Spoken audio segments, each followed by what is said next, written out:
This is Robert P. Fitton, known in the Matthias Jones mysteries as R.P. Fitton.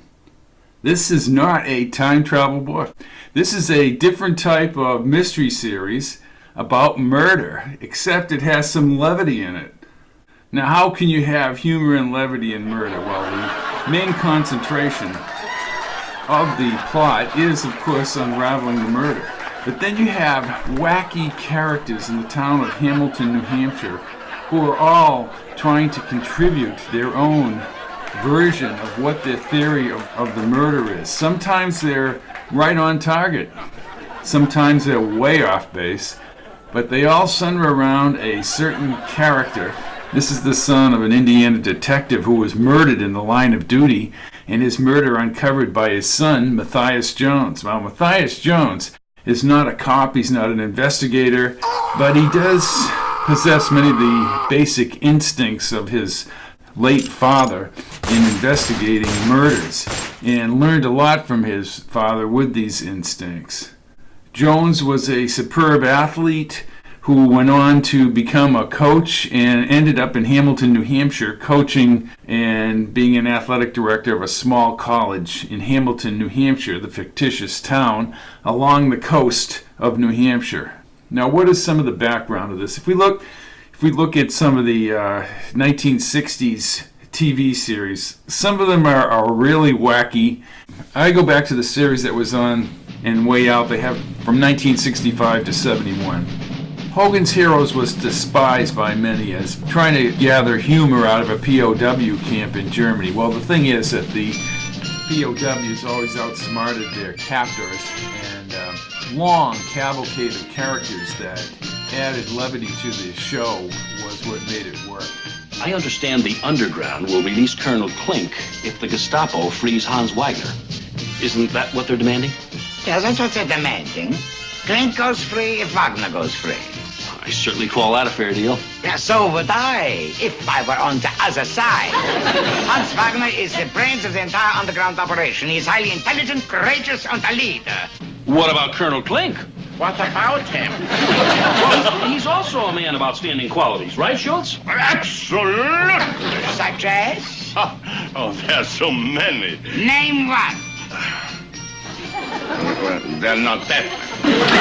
Execution takes place tomorrow as scheduled. And then Wagner's brother shoots Colonel Klink. Now, come on, General. Think of how long you've known Colonel Klink. Think of the things you two have been through together. If I do, I'm liable to shoot him myself. I don't exactly do this in the Matthias Jones series, but what I wanted to do with Matthias Jones was the tension between Jones and the locals. It's a good-hearted tension because Jones, while he gets frustrated by these characters in the town, always ends up still being loyal to the town and to the college. The Strange Death of Dr. Povich. Chapter 1. Dr. Povich should have died long ago. His heart problems left him confined to death watches for months last year, and now, although miraculously recovered, his condition remained questionable. Father Gallagher, after years of antipathy toward Povich, invited him to St. Bart's Rectory for a dinner of reconciliation. Matthias Jones worried whether Gallagher's temper might break through his priestly demeanor and rattle Povich's fragile heart. Jones slowed his jeep at the narrow road leading up to Mount Polaris. A chain gate was open and a single plowed lane produced lumpy snowbanks from last night's storm. The swollen birch branches hung heavy and the pines stooped toward the road. He had always wanted to look into deep space from the large telescope atop this mountain north of Hamilton, but he did not fancy himself driving up the Mount Polaris road in the aftermath of the biggest storm to pelt southern New Hampshire in 10 years. Fred Dempsey had told him the clear, cold night would provide an excellent viewing opportunity. He shifted his Jeep into four-wheel drive and turned to Duff. "So, how did you end up at Prince William on a Tuesday night, Duff?" Duff said nothing for a few moments and stared out the window. "Well, I was supposed to meet a girl." Jones glanced in the rear mirror, back toward the street gate as he moved up the incline. "Woman, They can make you or break you. He raised his brows. Especially if you don't have a car. Yes, Coach. Let's face it, Duffy. You were leading all scorers last year, but now something's affected your play. I've got a lot on my mind. Dr. Povich, he's my advisor. He says I need to focus. The headlights brightened the snowbanks. He swerved the Jeep slightly, but easily negotiated the steep road. You and the doctor are close, I heard that. He's your mentor. He is, and my advisor. He knows my story. Yeah, but does he know about outside jump shots? The freckle-faced Duff smiled, but continued to look out the Jeep window. I've never been up here after a big storm. You sure it's cleared at the top? Well, I guess they plowed the top. I called campus security to unlock the gate. Bucky, you know Bucky. Oh, campus insecurity. Duff balanced his chin on his palm and stared silently into the passing trees lining the outside guardrail. Duff was edgy ever since he got in the Jeep at the Hannibal Mall in Prince William. Jones held the wheel with one hand and kept his right hand on the stick shift, as if removing his hand from the lever might cause some great tactical problem. Bucky has his own ideas about police work. We have to keep reminding him he's in charge of the campus security and not a real cop. Duff stretched his long legs. He gave me a parking ticket 2 weeks ago. Jones shifted again and moved the Jeep around the turn and started up a new hill. Oh, you don't own a car? While I was driving Bernie Gazinski's Toyota, I parked it like everyone else does next to the gym. Yeah, so what's the problem? I'm still trying to figure that one out. Bucky steps out of his little brown campus security car, pad flipped over and pen in hand. Jones nodded and laughed. Oh, I can see the whole thing. He waddles over in his uniform and tells me I'm in violation of Section 26 of the campus parking code. He said if I didn't move the car, he was going to have it towed off campus. Yeah, well, Bucky had Dean Kent's car towed. Of course, he didn't know it was Dean Kent's car, said Jones, shifting again. Never mind that Nigel Kent is also the president of Hamilton College and has a license plate marked Dean. So what happened with the Toyota? Duff pointed to Jones's blue parking sticker on the driver's side of the windshield. Well, I showed him Bernie's sticker. It's good through the academic year. Well, so what was the problem? He bends down on his hands and knees and starts crawling around on the pavement. He told me I was straddling the handicap space. I guess I was by a couple of inches. So he moves his pen around that little pad of his and rips off the sheet. $25! Jones rounded the corner that led to the final hill to the observatory. Oh, come on. Seriously. Jones winced as he thought of traveling to an auto body in Prince William with Nigel and finding Nigel's Mercedes stuck between two rusted Ford Pintos from the 1970s. Duff, let me speak with Dean Kent, see if I can clear this ticket thing up. I think Bucky went a little overboard, said Duff, pausing and looking at Jones. Coach, I'm sorry. For what? They moved along the snowbank, now covering the guardrail high above the valley. Things are bothering me. Jones shifted again. The narrow plowed road leveled in the headlights. You want to talk about it? Duff shook his head. Well, I will. Okay. Jones tried to change the subject as he moved through the plowed snow. Dr. Povich looked healthy when I talked to him at the last game when he invited me up here. Well, Dr. Povich is lucky to be alive, said Duff. Yeah, he's been through it all, that's for sure. Everybody thought he was a goner last year when he was in that hospital down in Boston. He was there for months, wasn't he? Well, he came out of it, and Professor McIntyre was shocked. Oh, yes, his art professor friend. He's got a good 20 years on her.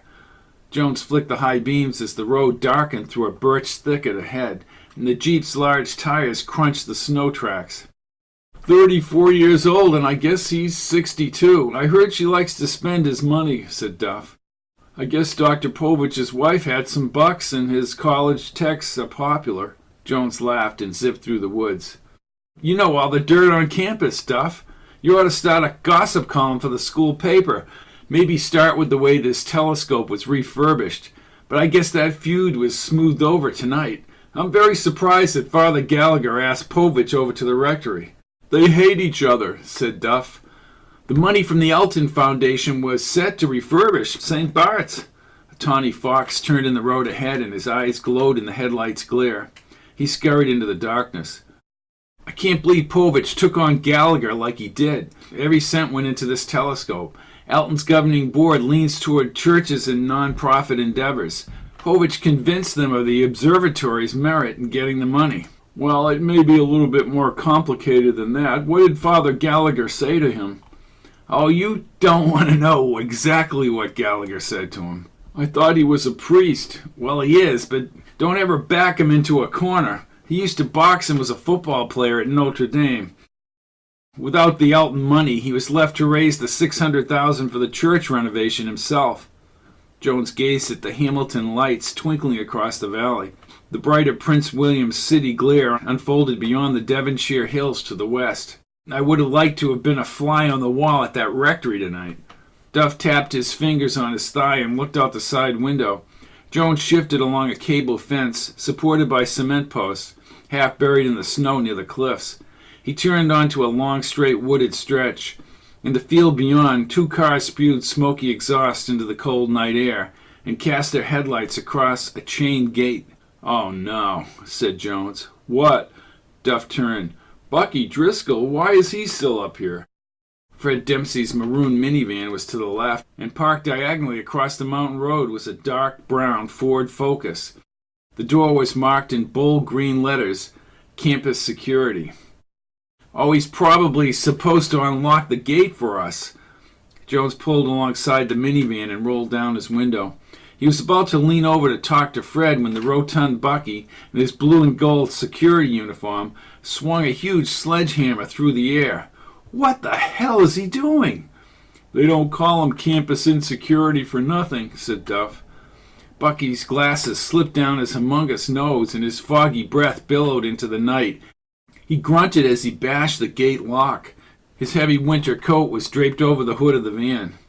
Hasn't he ever heard of a key? Well, Matthias, welcome to Mount Polaris, said Fred Dempsey, smiling from the minivan.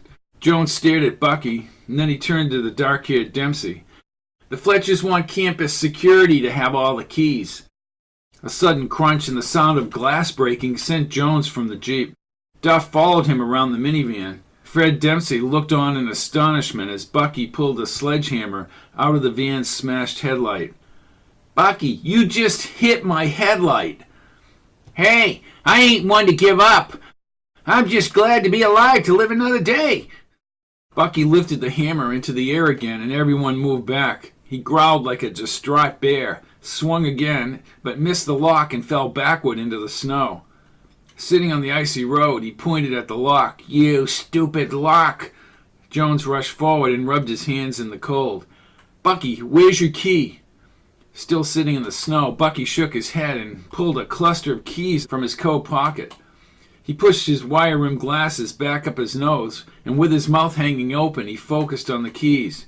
Nope, she ain't here. Got 'em all numbered. Jones zipped his parka. He tightened his face in the cold as he looked at Duff and Fred. Fred alternated glances between the broken headlight and Bucky. Well, why don't we all get back in our cars? Dr. Povich will be along shortly, and he should have a key. Nope, he don't. I took it away, said Bucky, using the hammer handle to leverage himself up. He grabbed both sides of his belt and tried to yank his trousers over his stomach. You see, Dr. Povich having that key would be a violation of school policy. Jones' fingers were numb and his nose stung. I'm going back to the Jeep. Come on into the minivan, Matthias, said Fred. Fred gawked at the broken headlight as he passed and slid the van's side door open. Big band music shook the speakers as Jones and Duff crawled inside the warmer air. Jones slid the door shut. Once Fred was back inside, he leaned forward and squinted. What a loose cannon. Nigel hired him. Apparently he had a good record at some school in New York. Yeah, ding-dong school, said Jones. Bucky, the back of his pants now soaked, returned from the campus security car with a hacksaw. What's he going to do now? Duff leaned forward. Coach, he's going to try and cut that thick chain with that little hacksaw. Jones pushed the illuminated dial on his watch. Oh, mercy. Fred, why don't we just walk the rest of the way? It's another mile, Matthias. If it were summer, I would. Jones closed his eyes for a second and reclined in the seat. He thought about the open chain on the bottom gate at the base of the mountain. Wait a minute, didn't he open the bottom chain? Wouldn't they have the same key? Well, that would be logical, wouldn't it? Asked Fred. Jones nodded. Except Bucky changed them last week for security purposes. And then he lost the key, said Jones, looking out at Bucky, hacking furiously at the chain. No, he lost the key to the old lock. Fred turned down the radio, and an AM station out of Portland, Maine began a news broadcast. He pushed the FM switch and twisted the dial for the campus station. Nice van here, Fred. You like the van? Jones checked the mileage. Is that 275,000? Van looks newer than that. No, you're looking at the elapsed mileage, 275.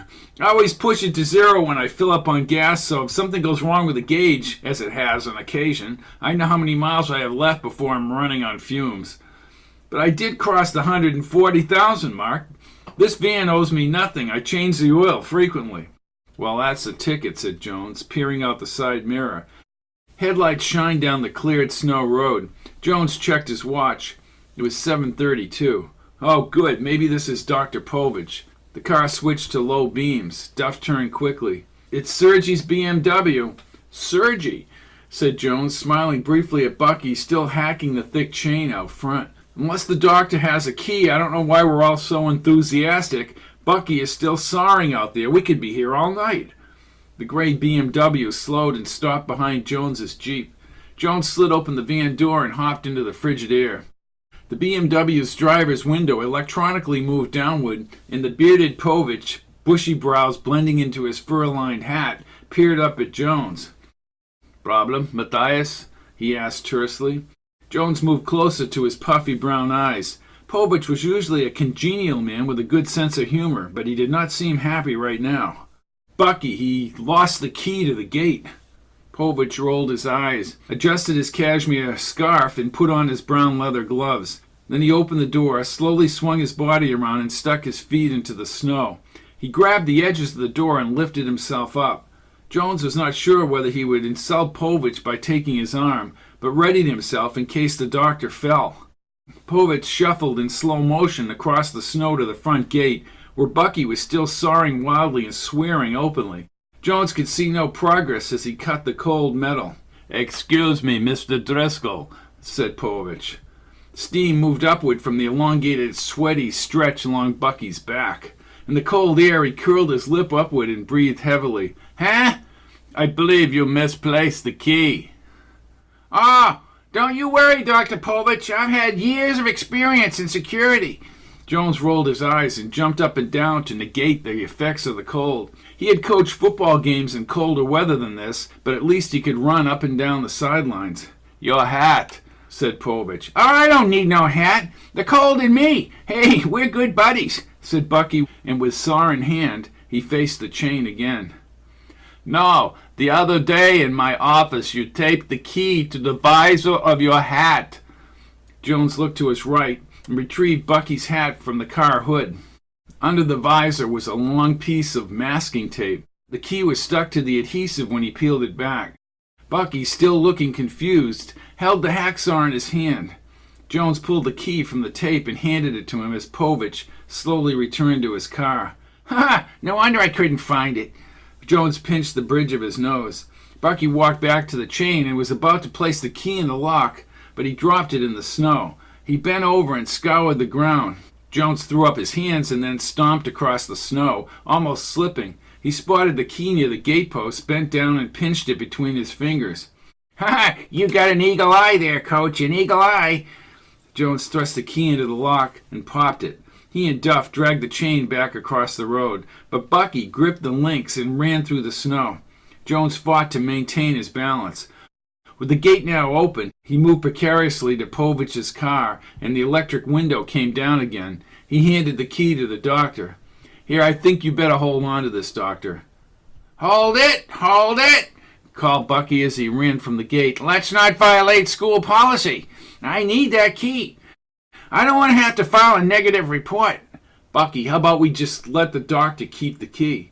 Matthias, I am out of compliance. Truer words were never spoken from the mouth of man. Povich's window went up and he drove forward over the snowpack. Jones followed Duff into the Jeep as Fred Dempsey started forward, one headlight now illuminating the road ahead. Jones leaned out the Jeep window. Bucky stood with his hands on his hips. "Tough break, Buck. You'll just have to wing it." He shifted as Bucky kept ranting at the gate, and in the side mirror kicked the snow near his car. "Oh, yeah, you stupid gate. Oh, you're a pain in the ass, you know that?" Bucky Driscoll. I also have an adjacent city named Prince William, a fictitious city along the coast of New Hampshire, where I can bring in a number of underworld elements, and a very close friend of Jones's, Cocoa Stefani. Deep inside his pocket, his cell phone produced a muffled ring. He dug down with his gloves, finally removing the phone. "Jones." "Jonesy, it's Cocoa." "Cocoa, I've been trying to get you since last night." "Hey, man, I've had business to attend to. Besides, they just got the message to me. What's up?" "Don't you read the papers? Dr. Sergei Povich is dead." "Well, good." "What do you mean, good?" Jones continued walking, moving the phone under his stocking cap. The long brick art building was visible through the knoll and a cluster of birches. He was a world-famous astronomer. "Yeah? Well, he ripped that money off from Gallagher. I suppose you need me for something." A few passing students turned when Jones raised his voice. "Need you? The guy was poisoned, probably at St. Bart's Rectory, and Gallagher is gone." "Ah, no shit. You think Gallagher did it, huh?" Jones neared the shovel path to the art building. He started up the salted incline. "Don't play dumb with me, Coco." "Hey, he hated Povich, Jonesy. You know it and I know it. Maybe he did do it." "Do you know where he is?" "I don't know nothing."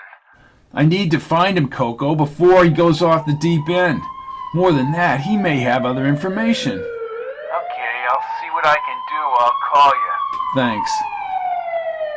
Coco recruited him to become a coach for the team, for the college team, and somehow Coco made gambling money, or makes gambling money, through his funding of the athletic program at the college.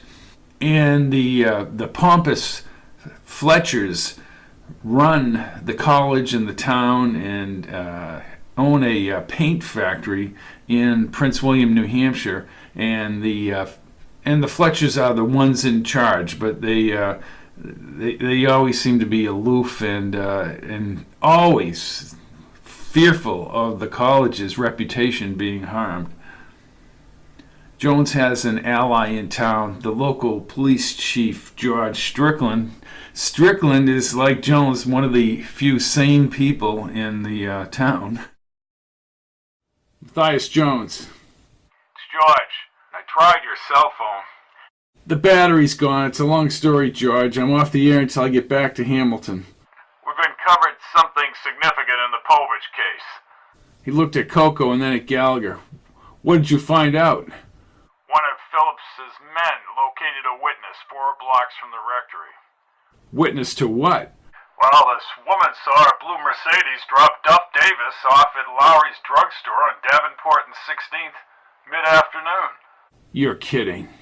Elsie McIntyre." "Yes. I have Duff in custody. Kevin is on his way over and we can't find McIntyre." Jones thought about Duff's motive again. What does Duff say to all this? "Says he was in the area, but he hitchhiked over to Prince William. Says he was picked up by an older gentleman in the Mercedes. He's lying. He's nervous and he's talking to L.G. Bentley about representing him." And Strickland has a host of deputies and people who they sort of bumble through the crimes and everything else and have their own idiosyncrasies that allow the humor to seep in the midst of the murder. One of the driving forces driving idiots, is Bucky Driscoll. Bucky Driscoll is the campus security cop who wants to be more than he is. He wants to be a real cop. That interferes with investigations all the time. Bucky rounded the cinder block corner and tried to zip up his fly, but the zipper was stuck. Jones turned back to Fred. "I'll keep this confidential, of course." "Stupid zipper! Bucky entered the office, still yanking at the zipper, and then finally pulled it up. The heat from the long metal wall units warmed the office, but Bucky positioned his stocking cap over his forehead and zipped up his heavy coat to the neck. "There!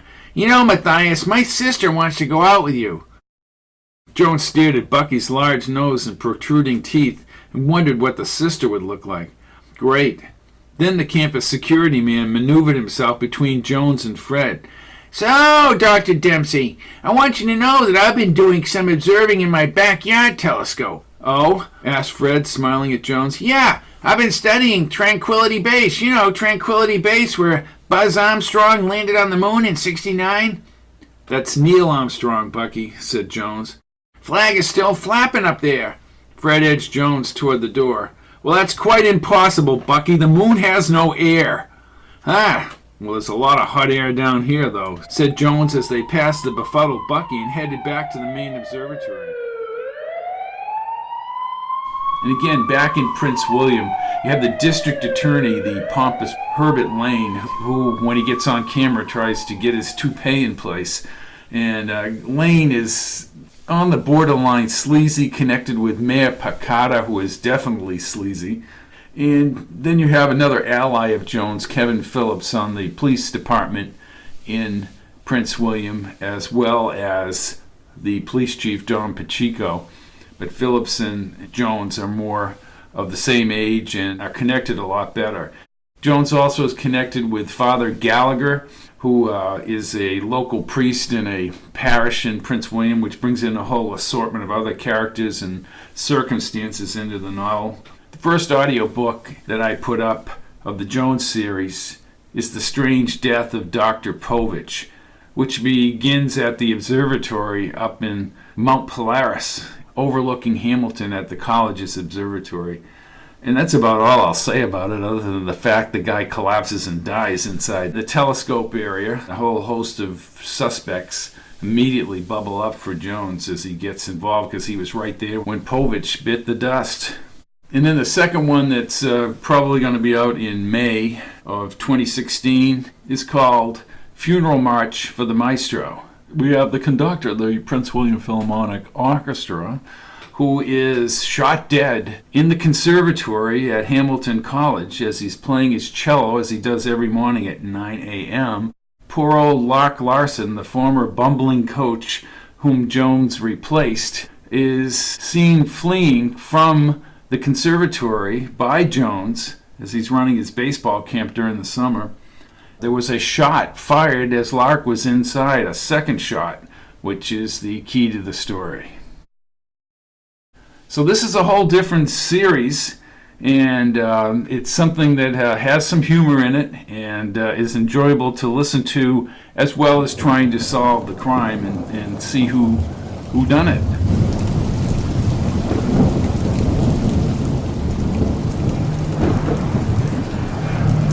This is Robert P. Fitton. I think I hear the police car, and I think I've been solving murders in Hamilton, New Hampshire, and beyond.